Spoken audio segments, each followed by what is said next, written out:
I try my best. After all, it's my duty to take care of everything that happens within my territory. Please, go ahead.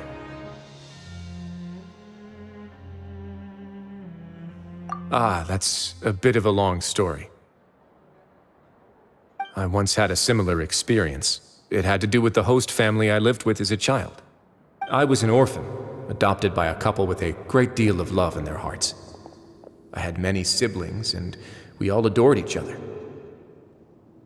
Once we were older, Mom and Dad would turn us over to be individually adopted by families of greater means, and go on to adopt more young children. They were perfect parents. Or so I thought. And then? And then, I found out we were merely raised as livestock.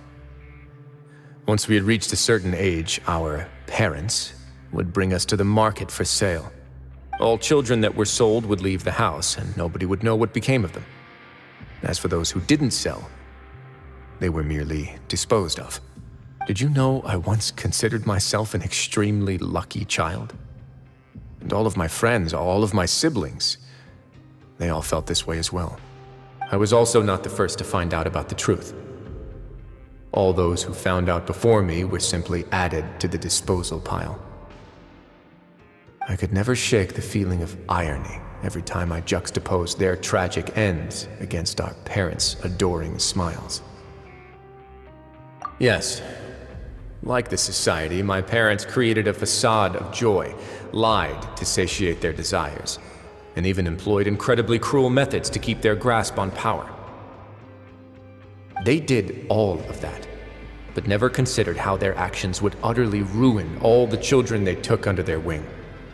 Worse, perhaps they never cared about that at all. But I did.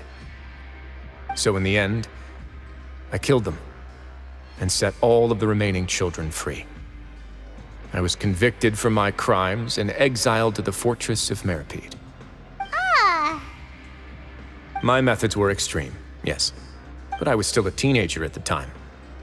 I'd been betrayed by those I trusted most, and I didn't think that more moderate ways would solve the problem. My doubt and helpless anger pushed me forward until I got what I deserved. It's all right. You don't have to tell me what you think. I've already committed to this path, regardless of what anyone may say about it. The least I can do is to make sure that the same tragedy will not happen again in my new home.